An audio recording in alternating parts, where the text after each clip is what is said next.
আসসালামু আলাইকুম। কি অবস্থা সবার? আশা করছি আপনারা সবাই খুব বেশি ভালো আছেন। রাইট নাও আমি অবস্থান করছি পটুয়াখালীর অন্যতম বৃহৎ একটি নদী অর্থাৎ পায়রা নদীর পাড়ে। আপনারা হয়তো অনেকেই অবগত রয়েছেন যে পায়রা নদীতে দ্বিতীয় সেতু নির্মাণের কাজ চলছে।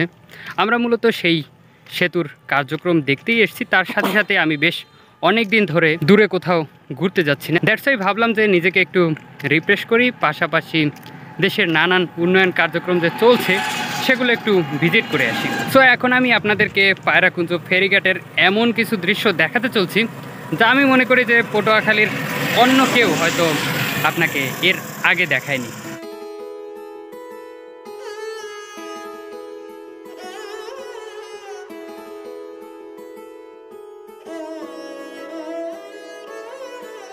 নব্বই কিলোমিটার দৈর্ঘ্যের এই নদীর নাম পায়রা। এটি পটুয়াখালীর অন্যতম বৃহৎ একটি নদী।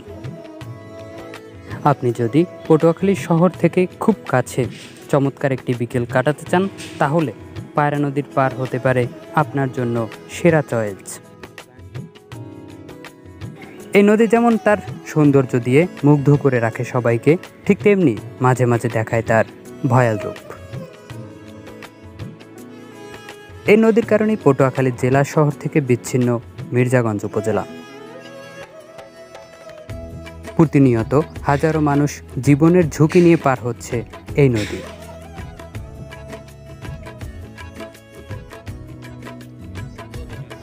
আমরা হয়তো পায়রার পাড়ে গিয়ে কিছু সময় কাটাই, সুন্দর কিছু ছবি তুলি অথবা ভিডিও করি এবং আলো কমলে বাসায় চলে আসি।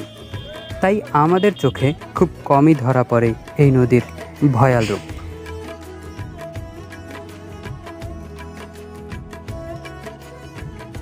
জেলা শহরের সাথে মির্জাগঞ্জ উপজেলার সরাসরি সড়ক যোগাযোগ না থাকায় বর্তমান সময় থেকে তারা পিছিয়ে আছে বেশ কয়েক বছর।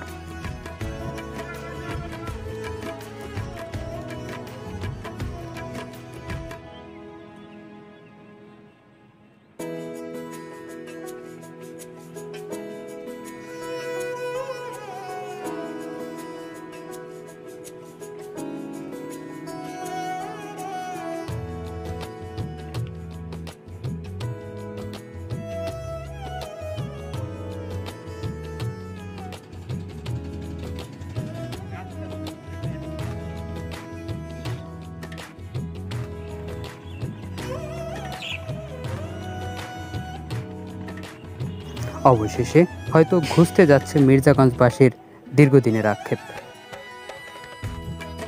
পায়রা নদীর বুকে তৈরি হচ্ছে দ্বিতীয় সেতু। লক্ষ্য করা যাচ্ছে ইতিমধ্যেই পায়রার পাড়ে আনা হয়েছে সেতুর নির্মাণ সামগ্রী। আশা করছি খুব শীঘ্রই এই সেতুর সুফল ভোগ করতে পারবে দক্ষিণ বাংলার জনপদ।